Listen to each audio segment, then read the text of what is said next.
Hi, good morning everybody. Welcome to another episode of the Belt Team Weekly Blog podcast. Today we're going to talk about how to price your home correctly, which quite honestly is one of the hardest things to do in real estate. And it kind of separates the good from the bad. Terry, you've got some a little more experience than I do on this one, but you've got some stories. I agree completely.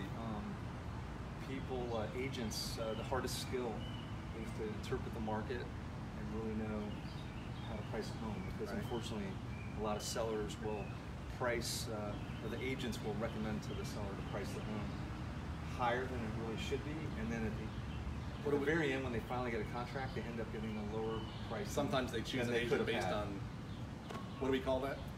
Buying a listing. Buying a listing. Yeah. They'll just tell the seller what the seller wants to hear. Not what they need to do. Personally, I mean, I've lost a number of listing appointments where I've told the seller what they needed to hear and not what they wanted. But did you sleep better at night? Because, 100%. Yeah, and actually you lost the seller, but you gained time that you could spend with another seller. And I can go over example after example after example of homes that sat, and lo and behold, sold at almost exactly the number I told them it was supposed to sell at. And the client, hindsight's 20/20. Yeah, but yeah, it sounds like you were right. Basically, in every sale and purchase, there's emotion on both sides. Oh, that's why they need us, right? Exactly, because if they're thinking emotion, just because as you're the seller, you spent a lot of money on that koi pond out back, or the faux painting in the living room and dining room. Do you always get that investment back on those types of improvements? Practically never. Kind of do it for your personal enjoyment. Yeah, right. It's kind of like buying every option you could possibly buy on an automobile, and expecting to get that in return when you sell it 3 years or 5 years later. It just doesn't happen. People have different tastes. And on the subject of emotion, and why they need us, sellers need us and buyers. When people are buying or selling a home, often what's going on in their life? Is there something emotional going on? I'm not gonna say 100% of the time, but more often than not, there's a reason they're moving. Like they're a death or a marriage, or a divorce, or job relocation. Yep. And what stressful. When they're emotional, are they clear on making the right business decision on their finances and I'd like pricing their home right? I'd like to say everybody is, but rarely. It's more like at least half, or they're lost in their own emotions as far as what's going on. What do you do to educate your sellers, our clients, to make sure that they price the home properly? There's a couple steps to look at. One, everybody's different as far as how their personality works. And one aspect is to talk just numbers, statistics. Because if you look at a big picture of numbers, they tend not to lie. If you look at a small little snapshot, you can play with those numbers. But the numbers are out there for everyone to see on the internet. Just like you could go to law school or not and get all the legal information, or go to WebMD. Somewhat. It's called interpreting. Can you treat yourself? Yes, it's called interpreting those numbers. I mean, I kind of did making it actionable knowledge. Yeah, I mean, just a real hyper local. We happen to be in Vienna. This is the town green in Vienna, where we're having next to the W&O Trail. W&O indeed. We've got the Vienna Inn right behind us. We're local. We're gonna have lunch afterwards. We're gonna have lunch afterwards. Absolutely. Starved. Absolutely. But I just did a quick snapshot on year to date. There were 297 single-family homes sold in Vienna this year. Is that more than last year or less than last year? It is right at almost the same number as last year. Remember last week we were talking about the national headlines? Yeah. And in fact, yesterday the Wall Street Journal had a national headline about, and if you read the headline and you weren't educated to the local knowledge, it said housing slump, in so many words. Sales are down, housing slump. And if you read that, you would think that there's a slump, right? The sky's falling. But at the very end of the second page, at the bottom of the article, it said the reason why, actually. It kind of misled you on the article. But why are sales not higher in Vienna this year than last year? Is the economy bad? No. It's stronger than ever, right? Yep. Yeah, okay. So why? Inventory is super low. Oh, okay. So less properties available. Exactly. So again, looking at this snapshot, okay, the average, or rather the median days on market, because average can be, you're going to throw out the highs. There's too many homes. They can skew. There's so many new construction homes that some agents will put a house on a market before they even break ground. Or sometimes. People overprice. Right, and you'll be on the market for 200-300 days. That skews the numbers. Right. Okay. So let's just look at the median, and right now it's 13 days. What's the median? What's median? Median is dead center. If you had 100 homes sold, number 50 was right there. They sold at So half the 12 homes days. would sell for more than the median, and half would sell Correct. for less. So Correct. when we advise sellers, what number do we look at? The average or the median in general? we look at the median and below. Okay. And So what's the median in Vienna now? median in Vienna is 13. 13 days. So 50% of the homes sell in 2 weeks or less? It's actually right now, if I had to do actual true percentage numbers, 0 to 9 days, 50.5% of these homes sold. 50.5. So half of the median homes sold in 9 days or less? Or like actually, Under contract. You know what? It's actually faster than that, because by the time you update the database, It's probably MLS, closer to 6 days. Yeah, the first weekends absolutely. or days. Yeah. Absolutely. Okay. And then the next kind of quadrant, if you will, would be 10 to 20 days, another 12.5% of those homes.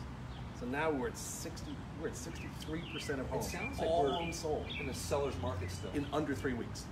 63% in under 3 weeks. So why did the homes that were above the median days on Very market, good question. why didn't they sell? Very good question. It's funny. I pulled 4 of them out, out of the 27. I literally pulled the first. Just 4. random. I literally pulled the first 4, and of these 4, they all sold in 10 days or less. So at below 100% of the original list. Okay.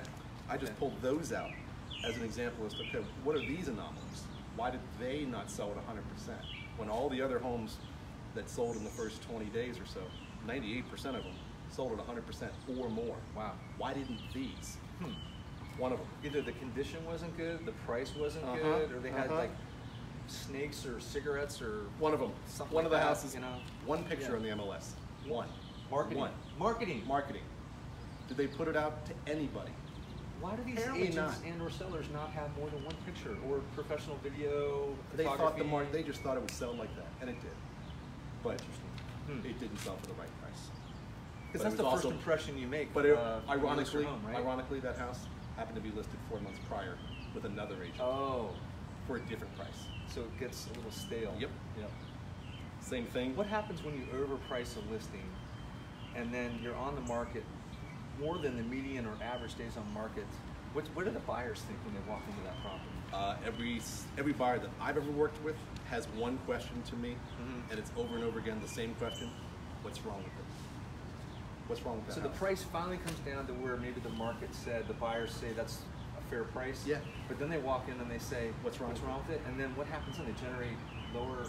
They're gonna get a lower offer now because No one's competing for it at that point. no, right? that's all. Every buyer we work with, they know that everything sells. So here's in my 15 question, days. because we have to wrap this up soon. Yes. I want to know why a lot of the sellers that we speak with and consult with sometimes just don't listen to the truth that you give them. Why? They have preconceived ideas, and they have wants versus needs. They want to sell the house at X dollar amount. Does that have anything to do with what the market Zero. value is? Zero, unfortunately. Okay. I mean, or they think that they know better than a seasoned agent. Well, Even why would though they have us in the first place then? Very good question. I always wonder that. That's a whole other discussion. Wait, I think we have a question actually. We do. This is This from is someone Patty. wanting to know. My neighbor sold their home for $1.2 million last month, and ours has a much better yard. It should sell higher, right? Maybe or maybe Not Depends on necessarily. other factors, right? Depends on, is your yard, are you in a neighborhood where most homes are a quarter acre and yours happens to be a half of an acre? Well, Possibly. How did the inside of the property Exactly. that's sold to compare to the God, one that asking answer the question? goes back to the whole. Did I spend a lot of money on things inside that the Zillow average- can't get in. Zillow to doesn't see know. that type of They have stuff, no right? clue what's inside. They the don't go houses. inside the No. houses. And No. Yeah. The Zestimate. Yeah. No, they would have It's no a good idea. data point that we It look is. at amongst probably 10 or 15 other data points. But the answer to that question is it Yeah. completely depends. I can't tell you that yes it will and no it won't, but the average buyer, some care about land, some don't. Some specifically don't want extra landscaping to do. They say, I don't want to deal with that. So, Time for one more? well, one more question. Okay, one more. Our builder is very high end, and none of the other homes on our street were built by that builder. It is easily 10% more than other homes, correct? Again, it depends, right? That depends. Yeah. There are good, better, best builders, just like there are automobiles. Right. But there is no universal kind of, this is the top that everybody strives for. I mean, It's I would eyes say beholder. I don't know who that person is that was asking the question, but thanks for the question. I would say this is exactly why we need to, set an appointment.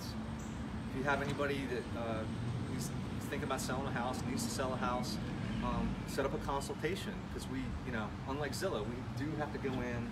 Have to understand the market, Yeah, understand because the house. we know the rest of the market everywhere else, but then we have to compare specifically the details of your property to the market, so we can answer that question about the 10% or whatever. I mean, it could be 15% more, or it could be It very well could be. 5% less.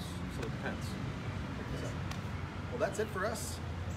All right. Thanks again. And as Terry mentioned, if you're looking, I'm if you're hungry. looking, I'm hungry too. If you're looking Yeah, for a buyer or chili dog seller, at the Vienna Inn. If you've never been, it's worth at least once. How often do you go?